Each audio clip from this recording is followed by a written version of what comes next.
rimwe na rimwe turumva indirimbo tukaziririmba, turumva ijambo ry'Imana tukibaza mbega by'ukuri bimeze gutyo nk'uko tubyumva nk'uko tubiririmba, kandi twese turaza turi kumwe kubera twamenye yuko dufise ibyo dukenye, kandi Imana hamwe natwe ntiraza hamwe natwe aho igomba kutubona turi mu kwizera no mu kwizigira Imana. Turaza kumva ijambo ryayo, turyakire, turekere ikorere muri twebwe. Ndizera yuko kuri twebwe ibintu bimeze cyo kimwe kuri twebwe. Imana yakira ibyo ifitiye uburenganzira. Turumva yuko ibihe biriko biragenda ku mpera.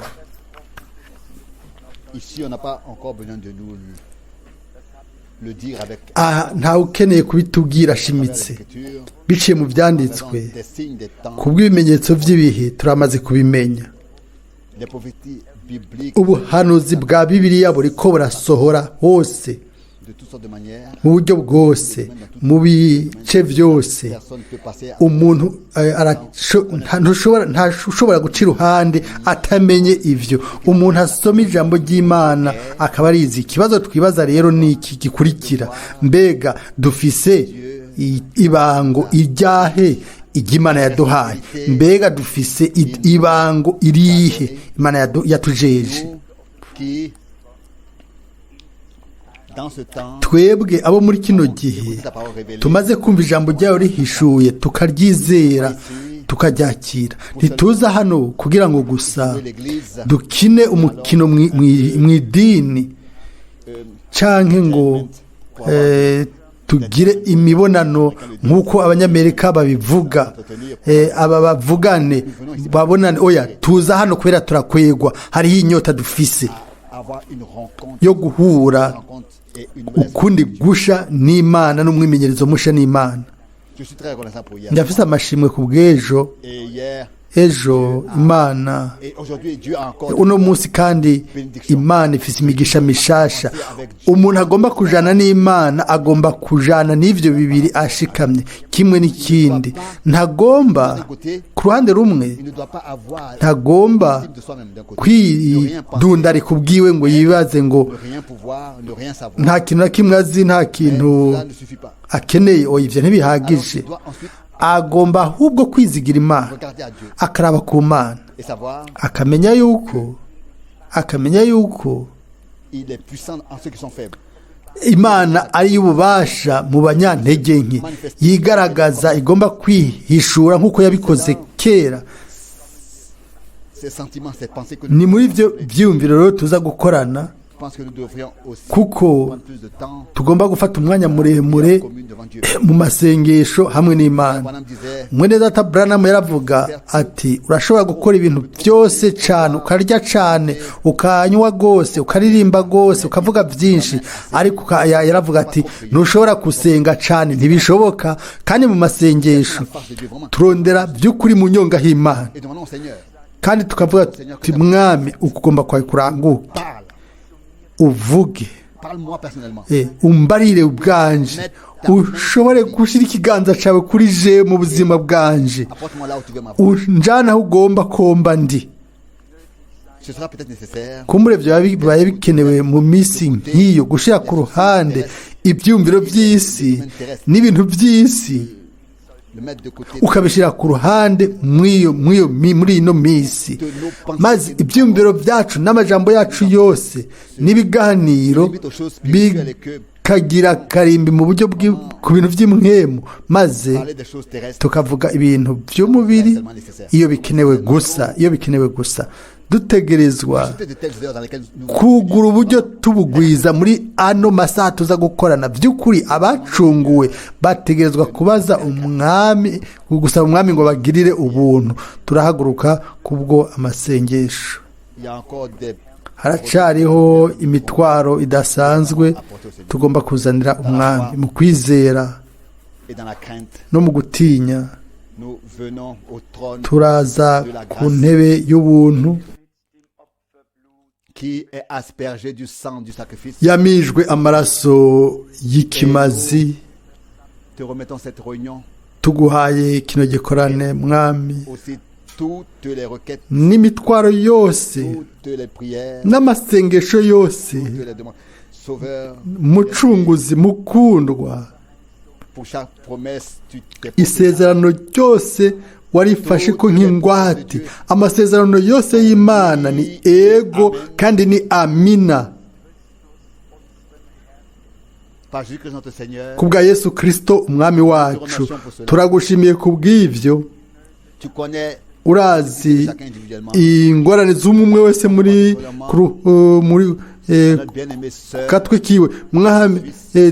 Turagusenga kubwa mushiki wacu mukundwa wo mu Buswise mwami, ushobore kurambura ikiganza cawe, que tu puisses faire un miracle ushobore gukora igitangaza cyo gukiza indwara et de délivrance no kubohora en elle muri we, pour confirmer ta parole, kugira ngo usohoze ijambo ryawe, glorifier ton nom, ushire hejuru n'ubwiza izina ryawe, uhagurutse uwirure et fortifier dans la foi.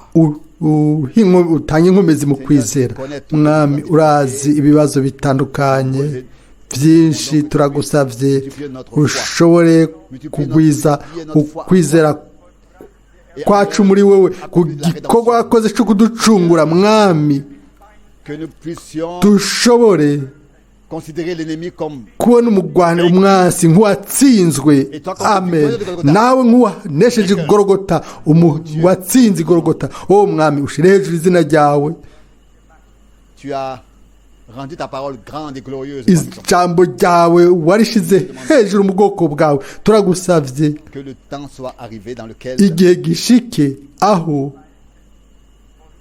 nous voyons l'action, tubona igikorwa c'ububasha Seigneur, c'Imana yacu hagati yacu mwami.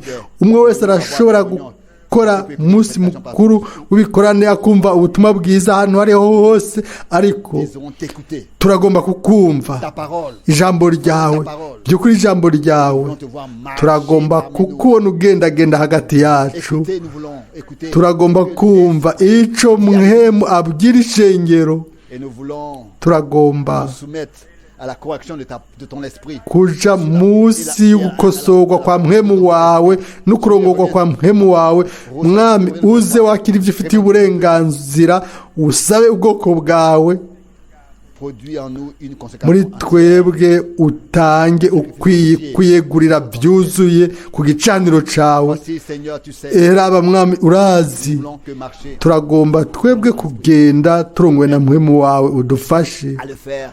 kubikora, Fais-nous grâce. tugirire ubuntu. Aussi maintenant, nous te demandons N'ubu turagusavye mwami mukundwa mucunguzi, que tu puisses ushobore faire agir gukora pendant cette réunion. muri kino gikorane ku bw'ubuntu bwawe. La plaçons sous Tugishize munsi y'amaraso yawe, tugusavye uburongozi bwa mpemu yera mwami.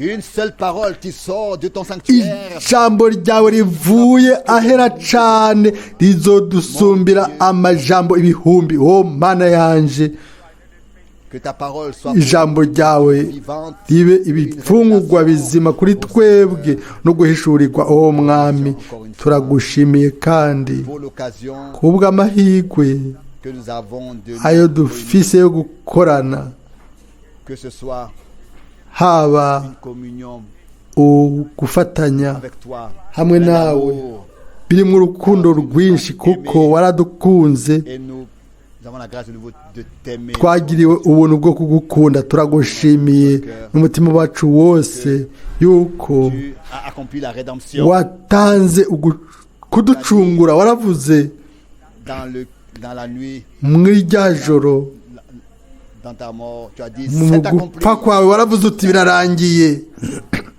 Élever le cri de Wazamuye ijwi uravuga uti birarangiye. Turagushimiye ko wabikoze muri twebwe. gloire et adoration. Ibyubahiro Apporter à ton merveille. n'ubwiza no gusengwa bibe iby'izina ryawe ryera. Haleluya, amen.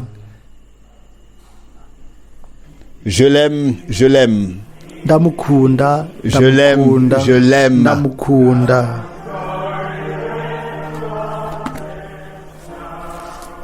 L'agneau de Dieu précieux o mwagazi w'Imana qui w'igiciro m'a aimé et mouru niwe pour moi. yankunze arampfira Sur le bois de la croix. ku giti ku musaraba. Je l'aime, je l'aime. ndamukunda ndamukunda.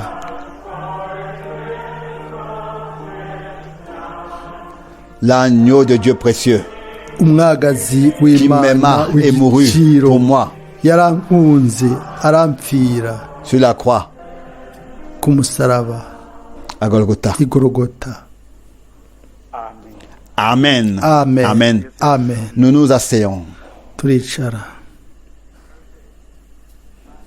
Que cela soit vrai, bibibe iby'ukuri que yuko du même amour divin urwo rukundo nyine rw'Imana natwe dushobore ukundi gusha kumukunda kandi dukundane nk'uko yadukunze. je voudrais nagomba rappeler ce que kwibutsa ibyo mwene data Branham ahishuriwe, qui a été dit à Frère Branham par icyo yabwiwe mu guhishurirwa dans cet amour divin, ngo mu urwo rukundo rw'Imana l'œuvre igikorwa aura son achèvement, sa perfection. niho kizorangirira. C'est dans l'amour divin ni mu rukundo rw'Imana niho hazoba uguherahezwa no kugirwa gahore, atari mu nyigisho zidasanzwe no guhishurwa kudasanzwe n'ubumenyi bwinshi. Oya, ni mu byo Imana mu mugambi wayo peut nous insérer, ishobora kudushiramwo, nous placer ikadushira mu buntu bwayo et dans son amour divin. no mu rukundo rw'Imana. Amen. Ça, c'est le chemin de Dieu Iyo niyo nzira avec y'Imana l'Église. hamwe n'ishengero. Dans ce monde, muri ino si les choses ibintu continuent à se dégrader. bizobandanya kuba bibi, Il n'y a plus d'espérance. nta byizigiro na bimwe bikiriho by'iki gihe. Mais avec le peuple, ariko mu bwoko bw'Imana les choses ibintu mu ishengero bizogenda bitera intambwe bija imbere. Amen. neza neza nk'uko Imana ari nzima, avec son Église épouse, hamwe n'ishengero ryayo il mugeni atteindra le but.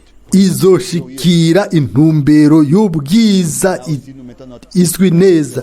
aho rero niho dushize ibyizigiro byacu atari muri twebwe, ariko ibyizigiro byacu tubishyira muri wa wundi yaduhamagara haute vocation, n'umuhamagaro ukomeye cyane, kandi ingingo yayo ni ntabanduka. uno munsi ntahamagara kugira ngo ejo aca kwirukana. oya, imbere yo ku isi n'ijuru bibaho yari imaze gutoranya byose, ariko mu gihe cy'ibihe yarahamagaye, maze abo était sa semence bari urubuto rw'iwe rw'Imana dans toutes les générations. mu runganwe rwose Ils ont ouvert leur cœur. buguruye imitima Ils yabo, ont accepté le message. bemeye ubutumwa bwari bwazanywe, barabwizera mu runganwe rwabo, maze baharugwa mu bwoko bw'Imana. uno munsi Il est demandé de nous twe turasabwa que ce ne soit pas seulement ko en général, ataba gusa muri rusange tugira ukwizera kwa rusange nk'abandi bose, ariko tugira ukwizera gushingiye mu masezerano y'Imana nous ont été donnés. ayo twahawe muri kino gihe tubayemo. hamwe n'ibyo Il sera confirmé bizokwemezwa yuko à Dieu et sa parole, à côté de Dieu. tudaca iruhande y'Imana n'ijambo ryayo, kandi ko tutari imbohe za gahunda yacu, ariko turi imbohe z'Umwami Yesu Kristo. turagomba kwemera gufatwa n'Umwami Yesu, Nous voici. tuvuge tuti Mwami, ndaje numfate burundu mbu wawe. Paulo yashobora kuvuga kera ati, Moi, le jewe mbohe ya Kristo, je vous écris. ati ndabandikiye uku n'uku n'uku. Mais le même Paul, ariko ujya Paulo nyene dans le même contexte, a écrit muri ayo majambo nyene yaranditse ngo ijambo ry'Imana ntiriboshwe nubwo abantu rimwe na rimwe mu bihe kumbure boba à l'étroit. bari ahantu haga, La parole de Dieu nous a été envoyée ijambo ry'Imana ryarungitswe ngo ritubohore, pour nous guérir. ngo ridukize indwara, ngo riduhe agakiza, ritange itandukaniro ry'ibiri byo n'ibitari byo. hano hantu Croyons de tout notre cœur, twizera n'umutima wacu wose yuko nous sommes nous vivons dans la dernière génération. tubayeho mu bihe bya nyuma twizera yuko dufite ubushizi bw'amanga ko mwene data Branham ntiyari gusa umuvugabutumwa nk'abandi, Mais il était un ariko yari umuntu arungitswe n'Imana avec afise ubutumwa bw'Imana burungikiwe ubwoko bw'Imana. voyons pas ntitwizera yuko avec lui hamwe nawe umuntu agomba gukora gusenga kumusenga nk'Imana. Oya, twizera ko yari umuhanuzi ijambo, kandi yuko nous avons été ramenés twe twagarukanywe mu ijambo ry'Imana neza neza nk'uko Imana yatugiriye ubuntu. nous nous donnerons à aucune interprétation ntidusobanura ukuntu uko umuntu yigombeye, dusesa ibyanditswe tukamenya neza yuko ibivuzwe ari iby'ukuri ijana ku ijana. ni muri kino gihe rero ikintu gihambaye cyane, ibisigaye byose nta na rimwe ce mot révélation est iryo jambo guhishurirwa ryari bwigere rikoreshwa nk'uko ryakoreshejwe mu gihe cyacu.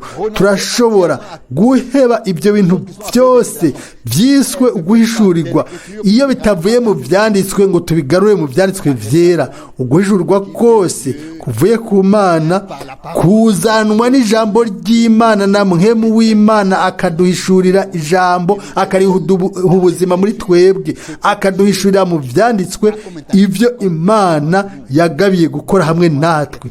reka dusome, nimundeke nsome ibyanditswe bikeyi kumbure ndabyisunge mu butumwa bwa nyuma bwo kuri Pasika. mwene data yasomye, hariho amajambo make twasomye muri Zaburi heureux les hommes ngo harahiriwe abantu craignent l'Éternel. bubaha batinya Uhoraho. mbega twamenya gute ko twubaha Uhoraho? La crainte de Dieu, tukavuga uti mwami ndafise uku gutwubaha.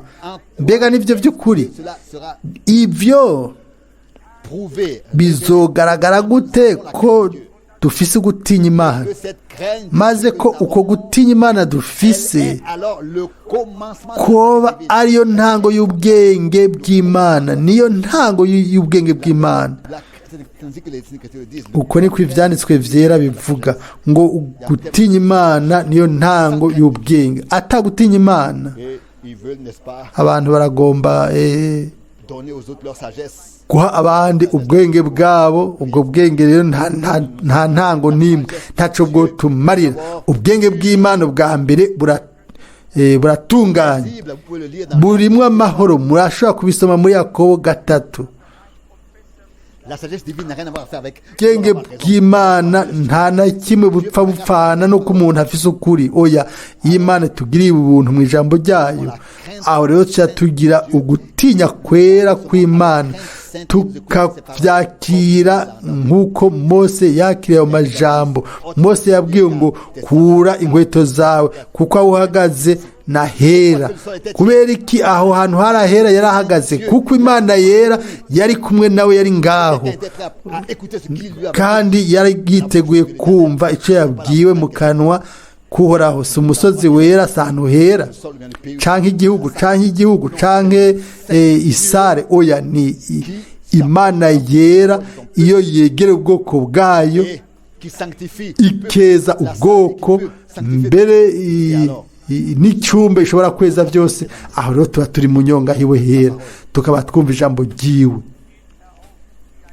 Jacques 3 chapitre Yakobo 3 3 verset 17. Maintenant ici, 10 psaume 17. 101, il a laissé la mémoire. hano Zaburi L'Éternel est miséricordieux et puissant. Imana ni nyembabazi uhoraho. Zaburi 111 umurongo wa 4. Splendeur et magnificence et sa justice subsiste à jamais.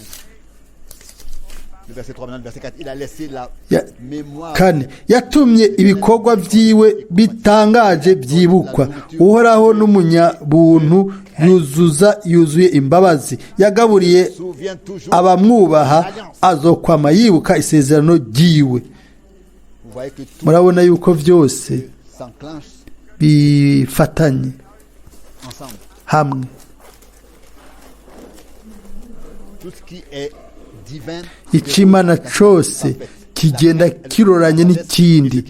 ugutinya niyo ntango y'ubwenge ngo abamwubaha yabahaye ibyo kurya manu yanyegejwe akabajana nawe ahera cyane akabashyira imbere imbere y'isanduku ry'isezerano kandi mu isanduku ry'isezerano naho hariyo ijambo ry'Imana ahari ijambo ry'Imana aho niho baronka ibyo kurya by'imwemu ibyo kurya by'Imana niho amabanga ahishurwa nuko ugomba kw'Imana aho rero cha tubona yuko turi kumwe n'Imana hamwe n'undi murongo wa 6 Zaburi 111 yerekesheje abantu biwe ubushobozi bw'ibikorwa vyiwe mbega isi ibintu byiza cyane yerekanishije abantu biwe ubushobozi bw'ibikorwa vyiwe mu muhanuzi Yesaya nagomba kandi gusoma mu gice cya 55 murongo kumbure umwe canke ibiri Yesaya 55 gice cya kabiri c'umurongo wa kabiri Yesaya 55 umurongo wa kabiri Yesaya 55 gice cya kabiri c'umurongo wa kabiri n'umurongo wa gatatu Écoutez-moi donc et vous mangerez ce qui est mugira umwete wo kunyumviriza niho muzojya ibyiza ubugingo bwanyu bunezererwe ibishashagira mutega amatwi muze kuri jewe mu nyumve niho ubugingo bwanyu buzobaho amen nanjye nzosezerana namwe isezerano ritazoshira n'iryo mbabazi Dawidi yasezeraniwe zitazovaho amen amen mbega isezerano mbega ijambo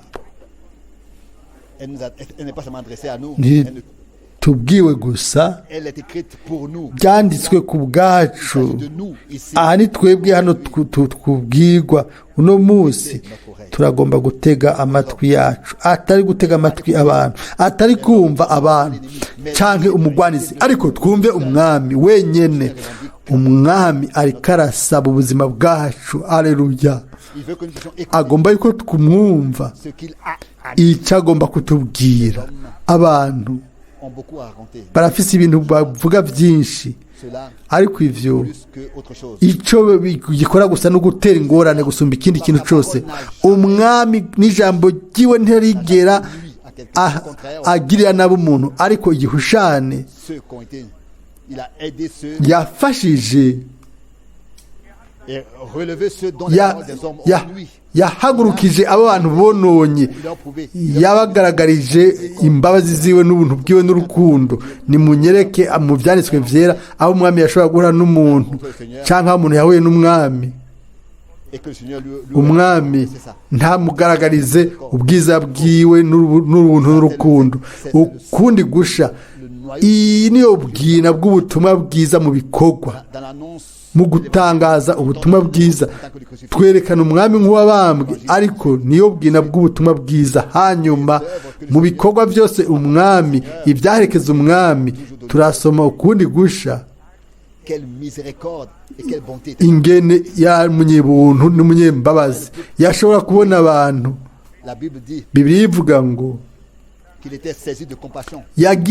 yagira imbabazi igihe batari bafise ibyo kurya yagwirije ibyo kurya abagwayi baje kuri we arabakiza abanyabyaha baje kuri we abagirira imbabazi abafarisayo bakibaza mu mitima yabo bati mbega umuntu wewe aharira ibyaha Imana wiyonyere ko ari ishobora guharira ibyaha murabona ntibari batahuye yuko umwami yari hagati yabo imbere yabo babona ikintu c'inyuma c'ikibiribiri ntibari bazi wari anyegejwe inyuma y'uyo mubiri nimunyumve nimuzorya ibishashagira ubugingo bwanyu buzonezererwa ibishashagira nuno munsi mu kurya nukumva ibyo umwami avuze nimba no bivuga kandi hano nous écoutons les prédications, iyo twumva by'ukuri ubutumwa bwa mwene data Branham tugasoma neza, turashobora kuvuga tuti ni ibyo kurya by'inguvu, c'est la parole n'ijambo ry'ububasha ryahishuwe n'Imana. et ça m'est jamais arrivé de ntibirigera binshikira mu buzima bwanje imbere, nk'uko uwa nyuma nabonye ku meza hari amabroshire iziriki ibitabo birenga 100 mushiki wacu abyitwararika, ibintu byose yabitondetse neza, ndabibona imbere yanje, ndavuga nti wo Mana, mbega ubuntu waduhaye dushobore kuronka ubwo butumwa bwiza bwose, tubusome, dushobore kwinjira muri ubwo butumwa bwiza. Nibyo byo kurya by'iwacu by'imwemu byankoze ku mutima, ndakogwa ko iyo nari mfise apare yo gufotora nari guca ndahafotora ku iyo meza yuzuye ko amabroshire. Bakundwa, Imana yatugiriye ubuntu mu gihe benshi bari muri gahunda zabo, baca mu nzira zabo. Imana yaciye ku nzira y'iwacu, iradufata idushyira mu nzira yayo, iduhishurira ijambo ryayo no kugomba kwayo. Ubutumwa bwiza bwa mwene data Branham, nagomba gusoma ikintu gikurikira, igice cya 10, ni uguseruka ku izuba.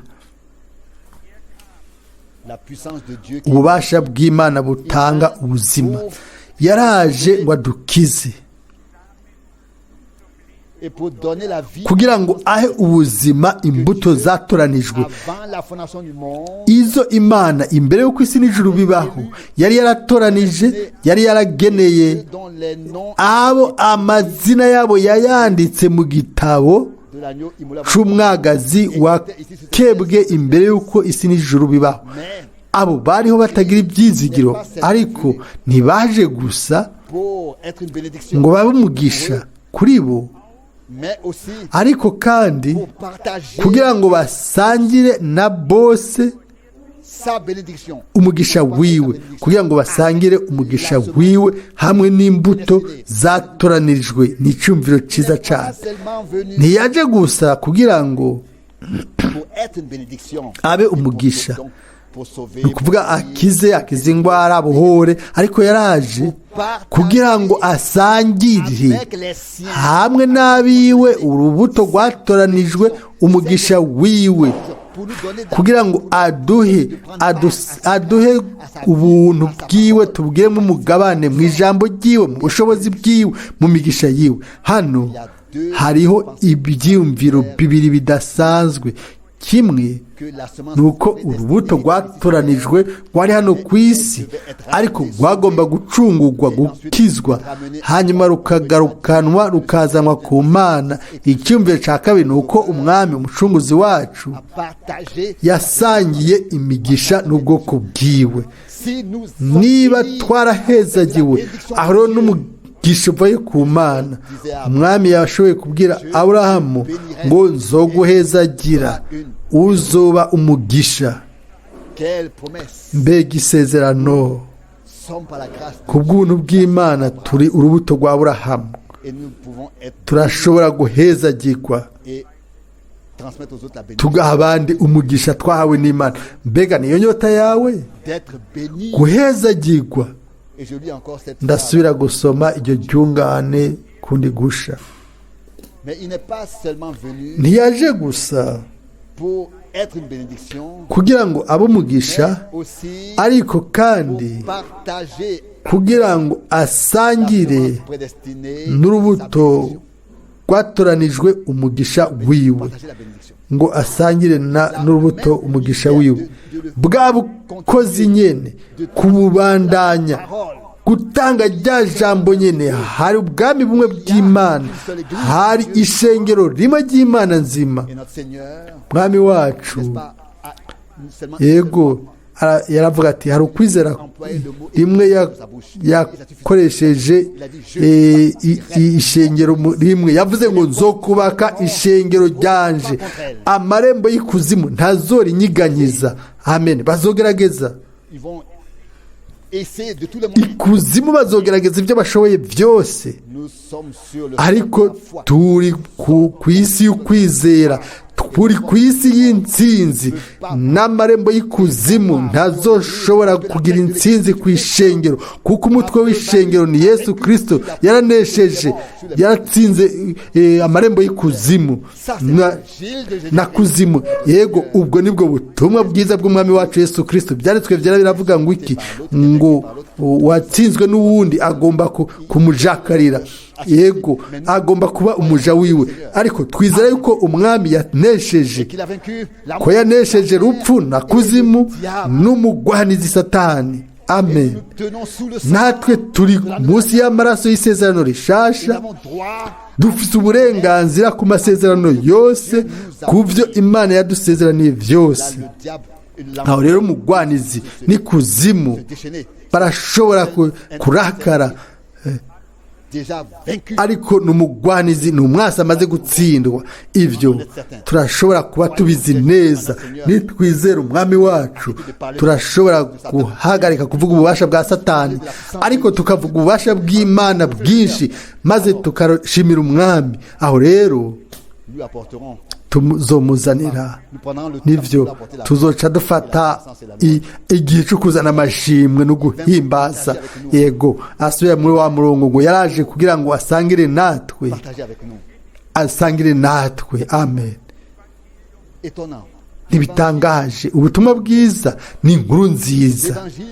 Ubutumwa bwiza buvuga ngo inkuru nziza, inkuru y'umunezero. kubera iki inkuru y'umunezero? Iyo umuntu apfuye mu kibanza cacu, iyo niyo nkuru y'umunezero, ko Kristo yavutse, ni inkuru nziza. Ariko nta na rimwe hari inkuru nk'ubwo butumwa buvuga ngo celui qui avait fait cette promesse, wari yatanze rya sezerano, il a aussi confirmé cette promesse, yasohoje rya sezerano yari yakoze, il vit éternellement, ko ari uwibihe bidashira, et qu'il a les clés kandi ko afise imfunguruzo de la mort z'ahantu habiri faire entre ses mains. z'ikuzimu mu biganza vyiwe. Inkuru nziza, L'évangile ubutumwa bwiza, est un message de ni joie. ubutumwa bw'umunezero, butanga umunezero. Umwami wacu yatanze ikiguzi kizimvye cane, Toutes choses yatsinze ibintu byose, yaranesheje. vont nous laisser Turashobora kwemera by'ukuri, accorder tout ce qu'il tugahabwa ibyo byose aduha. Hano hariho iryungane ngo twebwe nk'abasangira à sa vie, ubuzima bwiwe, tugerageza kwerekana ko ubuzima bwiwe buri muri twebwe. notre Seigneur, Dufise umugabane. Umwami yavuze kera ngo si jewe nkora ibyo bikorwa, ariko Père qui Data aba muri jewe, niwe ari muri jewe, si jewe, niwe aba muri jewe, niwe akora ibyo bikorwa. Natwe nk'abizera dutegerezwa gushobora kuvuga tuti si twebwe dukora ibyo bikorwa, ariko niwe wapfuye, wazutse ku bwacu, et qui habite en nous. akaba muri twebwe, akaguma muri twebwe. Uwo niwe akora ibikorwa muri twebwe. Ivyo C'est la partie que nous niwe, avons reçue. nico gice twahawe. Je vais encore relire. Ndagomba gusubira gusoma.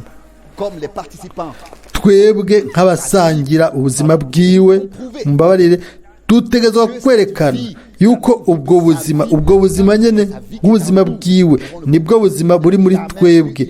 Ntiyigeze agira ubuzima comme celle-ci. Il nk'ubwo. était le fils de Dieu. We yari umwana w'Imana, Il mourut. yarapfuye. Et cela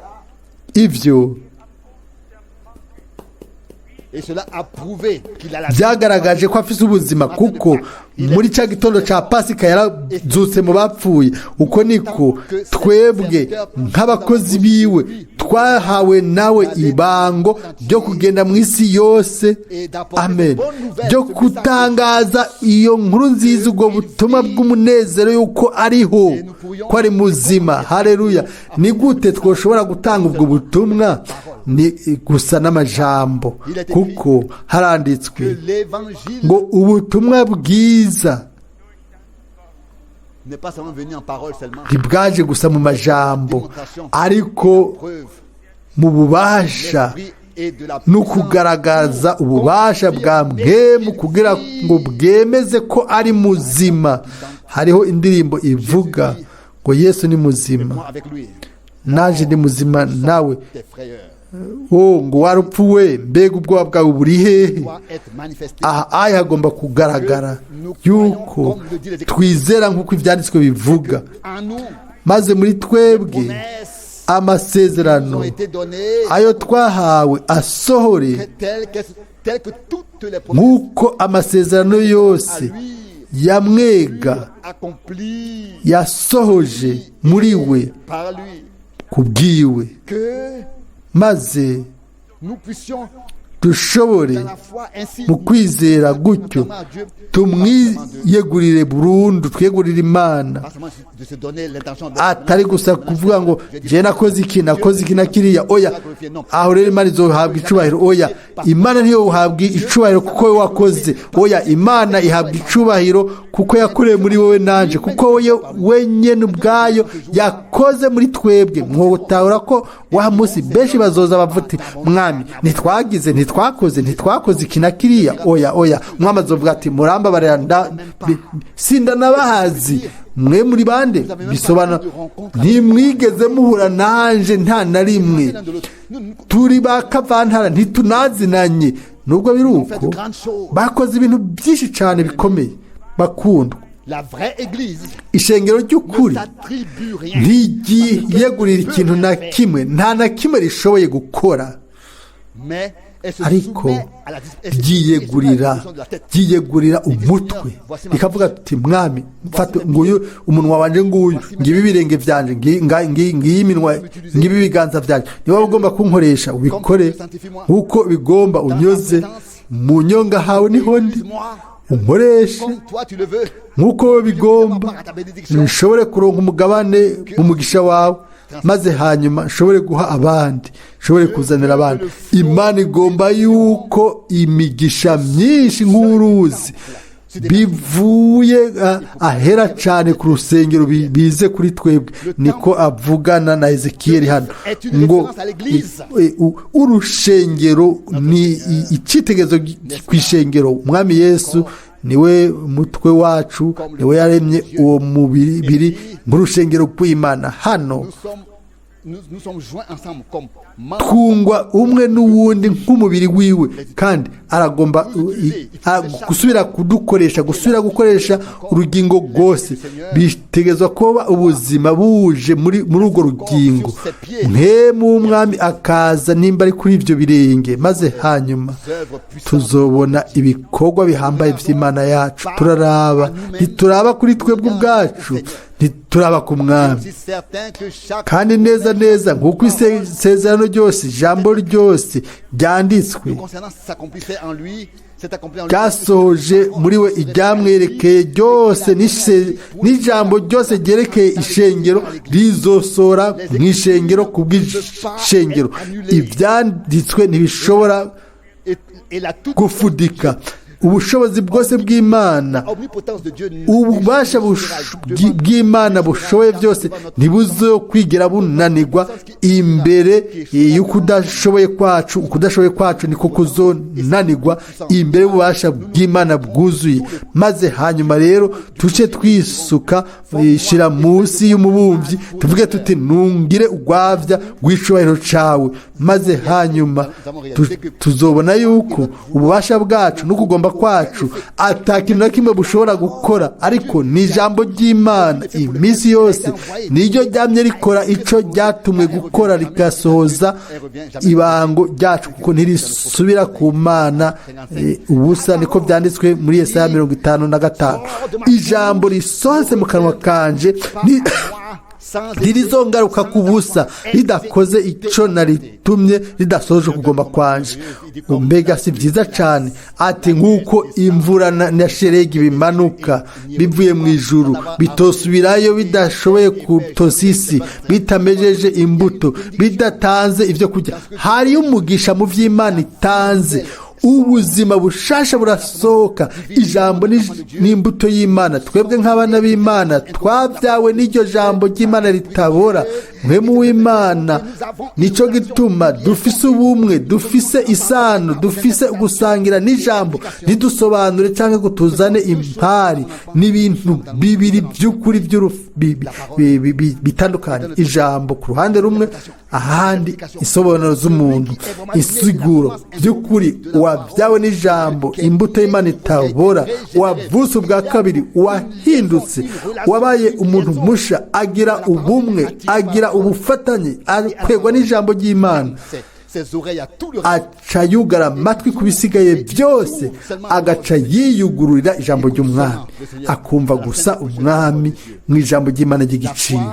Ukwizera, turizera yuko nk'uko umukwe yari ijambo yambaye umubiri akaba hamwe muri twebwe, niko mu mugeni ijambo rizokwambara umubiri. Tuzobona yuko amasezerano buno nyene azosohora yasohoye, yabaye ukuri kw'Imana hagati yacu muri twebwe nka kera muri Yesu Kristo umwami wacu, umucunguzi wacu. Uko kwizera Imana yarakuduhaye, turabishimira Imana cyane. Muramaze kuba mufise ubumwe n'Imana no mu ijambo ryayo. Uko niko bimeze. Mbega ibitabo byinshi byo tuzanira iki, byo dufasha iki? Ibyo byose byararenganye kuri twebwe. Twaje mu nyonga y'Imana, twatawe ijambo ry'Imana muri kino gihe, twariyuguruye, twaronse, twashobojwe n'Imana gutondeka ibintu nk'uko Bibiliya ibivuga n'ubuntu bwinshi. Ibyo si mwene data yabikoze, ni Imana yabikoze. Amen. We mpemu wiwe akorera muri twebwe, mbere n'inyota ntiva muri twebwe. Ukugomba tuguhabwa n'Imana, niyo itanga muri twebwe ugushobora, ukugomba. Kandi ukuri iminsi yose ni kwama kuri hejuru, kwama kuri bwina kunyegeje, ariko mpemu asesa byose mbere n'ibwina bwo mu Mana. Si mpemu wanje cyangwa mpemu wawe, ni mpemu yera. Mpemu yera aturongora mu kuri kose. Twagiriwe ubuntu bwo kumenya ukuri, maze ukuri kukaduha kwidegembya. Aho rero tukamenywa n'Imana, tukamenya Imana. Mbega ubuntu iminsi yose nifuza gusubira kubivuga. Twamenywe n'Imana, ufise umunezero mwinshi cyane. Kenshi hari ukurorana kw'Imana hamwe n'Imana. Amasezerano yose n'ibijanye nabyo nta kuntu byoba gahore gusumba ngaho. Ibintu byose Imana yabikoze mu buryo bw'agahore, yabitondetse mu buryo bw'agahore. Turagomba gushigwa muri iyo gahunda y'Imana nziza. Ibintu byose bizoca bigenda neza. Nta mucanga uzoba uriyo muri buwate, hazoba hariyo amavuta. Bizoca bimera nk'uko mekanike izoca ironka ubushobozi. Yesu Kristo wenyine uko yari ari ejo, uno munsi n'ibihe bidashira. Mbega turashobora kwizera yuko uno munsi muri twebwe hagati yacu aza gusubira kwigaragaza. Aragomba kwigaragaza nka wa wundi nyine. Ni ikintu kimwe kuvuga ukwizera yuko ari wa wundi ejo, ukavuga utego ndabyizera yuko Yesu Kristo uno munsi ari wa wundi. Cyo ni ikintu kimwe, ariko kwizera ko ari wa wundi akora, ukagira umwimenyerezo hamwe nawe. Ibyo yakoze ejo ukabibona uno munsi nk'uko yabikoze ejo, akabikora rero n'uno munsi. Aho rero ukwizera kuba gufise ubuzima. Hakabazwa ngo uku rero niko kwizera kuzima kugaragajwe n'ibikorwa byo kwizera. Ijambo rigaca riherekezwa no gusohoza kw'Imana. Umunezero mwinshi rero hagati y'abashobora kugira umwimenyerezo umwe wese ku ruhande rw'iwe ibyo Imana ikoze. Umwami wacu umukwe w'ubugingo bwacu yaraje aradukiza, yasangiye natwe byose yasaba bisangiye natwe. Nk'umwana yatugize abahungu n'abakobwa b'Imana, yadusangije imigisha y'Imana, adusangiza ijambo ry'Imana, adusangiza ubuntu bw'Imana, urukundo rw'Imana, yadusangije byose Imana muri Kristo. Ubu naho Kristo mu ishengero, wa mwuzuzo nyene w'Imana wari mu mubiri muri Kristo, uno munsi ari muri twebwe. Nihashimwe n'ubwiza by'Imana yacu, tubyizere ibyo n'umutima wacu wose. Mbega twavuga amina kuri ibyo? Amen. Ndazi yuko Imana yatugiriye ubuntu bwo kwizera, ni impano y'Imana ko twagiye ubuntu bwo kwizera, nk'uko ibyanditswe bivuga, nk'uko twizera nk'uko ibyanditswe bivuga. Ibi ntibizoshobora kureka gushika ko inzuzi z'amazi zotemba. Uno munsi turabirindiriye aho dukoranye ku mwami aza hagati yacu nk'uwazutse, maze tugashobora guhura nawe umwe wese mu buzima. Umwami yazutse ari muzima, ntihagire n'umwe asubira inyuma nk'uko yaje, ariko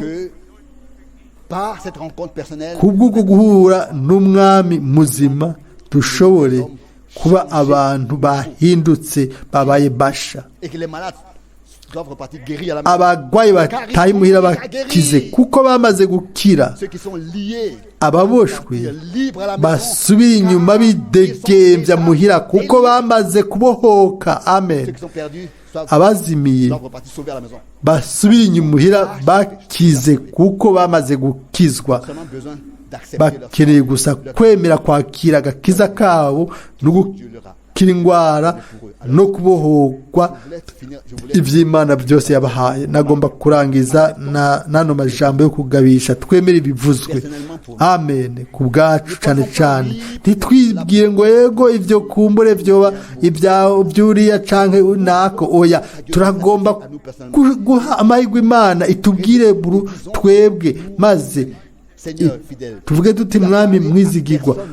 Nta wundi muntu wabwiye uno munsi, ni jewe jenyine wabariye. Ibyo byose wabibariye jewe, wabivuze ku bwanje uno munsi, wampamagaye uno munsi, ni jewe, ni ku bwanje. Nico gituma hatangaje ibyo.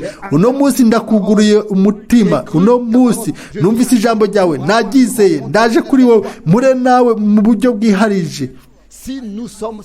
Nimba turi hano gusa twicaye hagati n'abandi tukavuga tuti ubu rero reka turabiza gukoreka, nta na kimwe kizokoreka kuri wowe, nta na kimwe. Ariko nitwamenya yuko ubumwe budasanzwe hagati yanje n'Imana bugomba kubaho mu mutima wanje, tukagomba kurondera ubwo bumwe mu masengesho, maze kugira ngo bubeho. Mbega byofasha iki mwene data mushiki wanje? Hamwe amamiliyoni y'abantu yogira umwimenyerezo n'Imana, we ntubemwe, we ntubibwire.